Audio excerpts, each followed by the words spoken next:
Maganda po 'tong ano, yung, napanood ko po yung dating, parang, magandang balita po kasi uso na naman, itong balita na si, baka may totoong, warrant of arrest si Senator Bato 'no.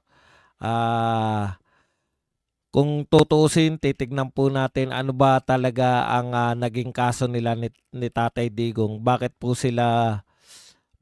sila pinapakulong, 'di ba? Aminin natin at hindi, ang kaso po nila ay sa war on drugs. Okay? So, napanood ko lang po, it's good to be back pala muna dito sa Pilipinas. Pilipi Galing kasi ko Iloilo. Kaya nasa Pilipinas na po ako. Hindi, napanood ko lang, gusto ko lang i-share yung dating child actor na si CJ Ramos nasa Ang Bata TV, no? Ito po yung pinakamagandang halimbawa na success story ng tinatawag natin tokhang. Hindi po totoo yung gusto nilang sabihin. Milyon po 'yan eh. Milyon po yung sumuko sa tokhang at hindi po totoo na lahat po 'yan ay pinagkakatay ni Duterte at saka nito ni Senator Bato na dating general ni Duterte, no. Ang ganda po ng istorya nito ni CJ Ramos. CJ Ramos ba yun? Yung dating child star na nahuli po doon na by bus operation nung panahon po ni Tatay Digong at nagbagong buhay po siya, no? Okay. Yan po. Marami pong success story na dahil po sila po ay nahuli o dahil po sa sila ay sumuko o mga nagbagong buhay po sila nung panahon po ng si Tatay Digong ay nagko-conduct po ng war on drugs. Ang ganda kasi ng buhay niya, no? Dati siyang artista, nagumon sa ano, tapos nag-viral dahil nakulong. Tapos doon sa kulungan, na-realize niya po siya, ang hirap palang makulong. Pag nakalaya, pipilitin niya magbagong buhay. Nung lumaya siya, kinuha siya na artista dito sa Ang Probinsyano. Tapos nawala na yung probinsyano, nawala na rin sila ng trabaho, nagkanda hirap-hirap. Ngayon, grab driver na po siya. At kahit maliit ang kita, masaya po siya sa buhay. Success story po to ng tinatawag nating war on drugs ni Tatay Digong. 'Di ba? Marami pong ganito kaya lang nililihim 'yan eh. Lagi lang pong pinakikita kasi sa atin. Lagi pong pinakikita sa atin yung ano, yung mga kasamaan ng war on drugs, yung maraming pinatay, yung mga pinagbago po.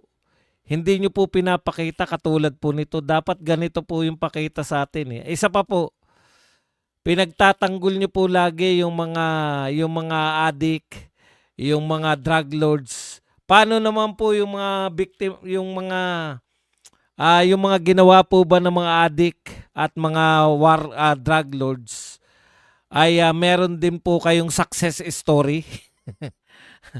Meron po ba kayong nakita na matapos na rape ng mga addict, gahasain ng kapamilya, ninakawan, no?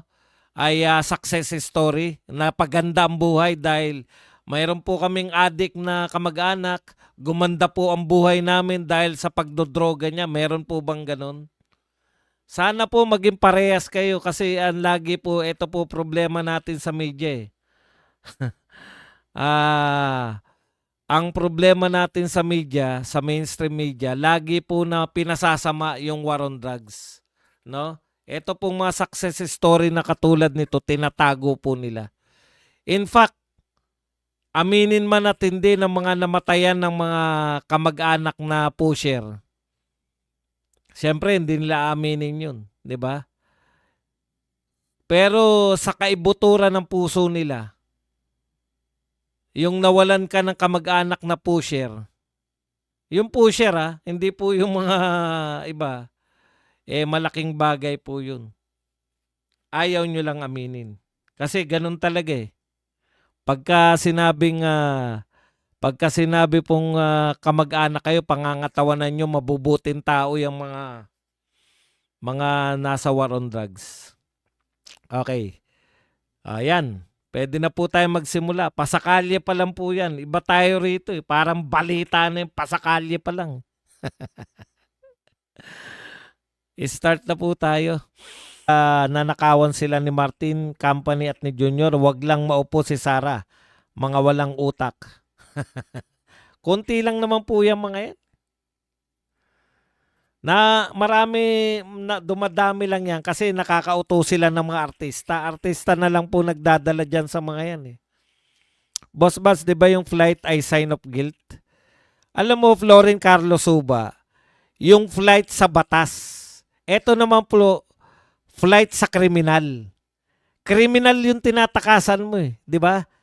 Eto tanong ko sa inyo.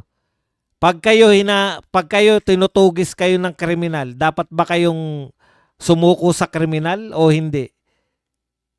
Iba po yung batas. Pwede applied lang po 'yan sa law. Hindi naman po law 'yan eh. Wala pong law na dapat isuko ng isang bansang mayroong soberenya, isuko ang mamamayan. Wala pong batas na nagsasabing isuko mo ang mamamayan mo sa isang grupo o sa isang bansa. Wala pong ganun. Poproteksyonan mo ang mamamayan mo. Kaya yung sinasabi mong flight ay sign of guilt. Hindi po totoo yan sa kaso ng ICC dahil ang ICC po ay hindi po sumusunod sa batas ng Pilipinas. Ano po ang pangunahin dito po sa Pilipinas? Very basic po. Di ba? Lahat po ay dumadaan sa due process. Ano po yung due process? Walang ikukulong, walang makukulong na hindi dumaan sa korte.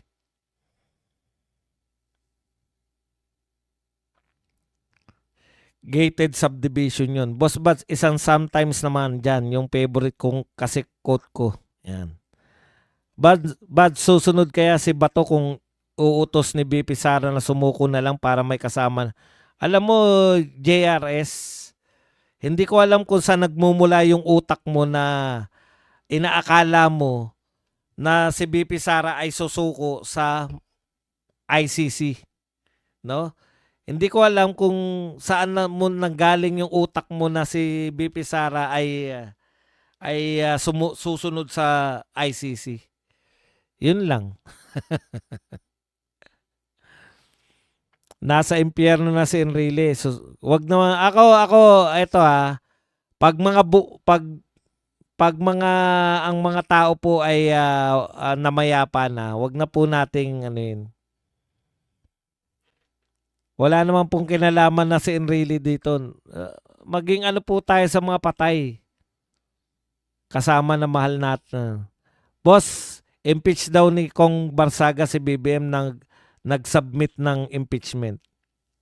Tama naman yun. Pwede naman po yun eh. Karapatan po niya yun. Ang problema, may pipirma ba? Yun po ang importante sa Kongreso eh. Yung mga nauto ni Kabayo. Boss Buds, I was referring to Bunoan. Wala nga po siyang kaso. Ano po ang tatakbuhan niya? Si Bunoan po ay wala pang kaso. Actually, tumakas lang siya sa Pilipinas. Hindi po siya tumakas sa kaso niya. Wala pa po siyang kaso. Ganun po kabagal. Yan ba naman Pero bakit ayaw pakawalan ng PICC PRRD? Binayaran siguro sila ng gold, sir. Your hula is as good as my hula. Basta ganito po. Ang budget po ng ICC, wala pong sariling budget yan. Umaasa lang ang ICC sa donasyon ng mga bansang kasapi at saka sa donasyon ng kahit sino. Sana may sumama kay Congressman Barsaga, Boss Buds. Meron siguro, pailan-ilan. Anong klaseng batas ba yung ICC? Pwede ba silang gawa ng batas na di nasasang-ayunan sa kulay ng salapi ng bansa nila? Opo, may sarili silang mundo eh. Ganyan talaga yung mga imperialista. Sabi ni Kaufman, there is no warrant of arrest while jurisdiction is pending. Ganyan palang gusto nila ICC. Paano kapag muling nabuhay ang mga biktima ng mga martial law? Tapos nag-ICC din. Sana may sumama kay Congressman Barsaga, Boss Buds. Buds, dapat maprotect natin si Senator Bato. Correct. Huwag na nating maprotect kasi pag alam pa natin kung nasan siya, doon na siya hindi mapoprotektahan eh. Ako, naniniwala ako tama yung ginagawa ni Bato. Hindi yan pagtakbo sa korte. Hindi naman natin kaano-ano yung ICC na yan. Nanghihimasok nga sila eh. Yung sinabi ni Shell Caballo na 80% ng Pilipino ay pabor daw sa impeachment ni BP, itong ANC talaga. Maniwala kayo dyan. Yan nga sa mga survey sila nananalo eh. Pero yung nag-survey mismo, yung presidente ng Octa Arts, samantalang sa survey ng Octa Arts, lamang na si Martin kay Sara Duterte sa trust rating. Yung pala eh. Lamang pala. Bakit? Ang sinabi ng presidente ng Octa Arts, pag hindi nagsama-sama yung mga anti-Duterte, panalo na si Sara. Dalawa lang po yan eh. Aminado siya na yung peke yung kanyang survey. Ikalawa,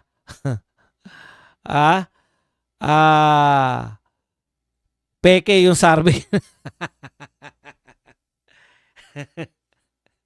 Hindi totoo yung survey. Ay, hindi. Wala. Bura-bura. Ang survey ng Octa Arts, lamang na si Martin sa kung anong rating kay BP Sara. Ibig sabihin, kung lamang na si Martin, malaki yung chance niya manalo. Pero sabi ng presidente ng Octa Arts, pag hindi daw nagsama-sama yung anti-Duterte, mananalo si Sara. Dalawa lang po yan.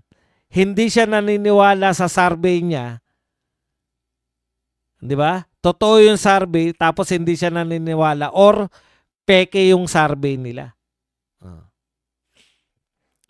Tama lang, wag muna magpakita si Senator Bato kasi itong gobyerno na to may sariling batas. Ohio, Boss Buds, Tess Kuyama. Yan. Sabi ni Escape Josephine. Boss Buds, ang salin ni Lacson Tomas, wala naman pong nakukulong sa salin eh. Kaya patawa lang yung salin yan. Tumaas, diversion lang po yan. Gusto nila yan ang pag-usapan natin. Bakit tumaas yung ganun eh, ganun? Bakit? Wala naman pong problema dyan eh. Ang salin po, kinakailangan mo lang ideklara yung yaman mo. Ngayon, pag nakita nila na kakasuhan ka, wala pong ano yan. Diversion lang po yan ngayon. Octa is owned by Tambaluslos. Yung kay Bato, maliwanag na pamumulitika lang yan tulad ng kay PRD. Kayong mga dilawan at kakamping, nilulunok nyo mga kagaguhan ni Junior. Dahil ayaw nyo lang kay BP, mga bugok. Walang kwenta yung live mo. Kinakampihan mo mga mamamatay tao dito sa Pilipinas. Walang batas. Wala palang batas. Sinami mo pala eh. Okay na yun. Kaya ako walang kwenta dahil sa'yo walang batas. Kaming may mga batas, may kwenta ko. Walang nakukulong tama pero pwede kang maalis sa pwesto. Wala rin po. Sa kaso ka po magkakaroon na maalis ka sa pwesto kung hindi ka gumagawa ng salin. Reading portion, good morning. Yan. Buds, okay ba sa'yo na wag pumasok si Senator Bato sa Senate? Magtago na lang siya. Ayan po, kanina ko pa sinasabi na okay sa akin yan. Wala tayong magagawa eh. Hindi tayo makakakuha ng katarungan ngayon eh.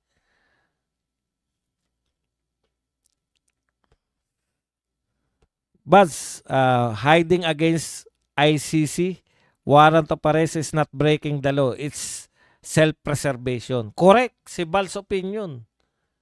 Self-preservation. Parang ang pagtatago sa ICC ay katulad ng nagtatago ka sa kriminal. Nagtatago ka sa kidnapper na gusto kang kidnapin.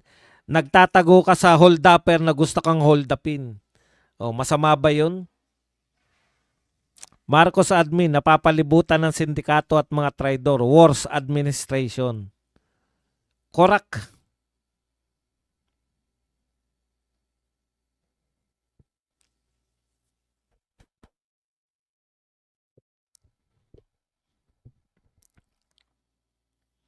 Tama yung ginawa mo, Senator Bato. Huwag pahuli ng buhay sa mga traidor na yan. Busy ako sa pagtitinda. I-research mo na lang ang sagot.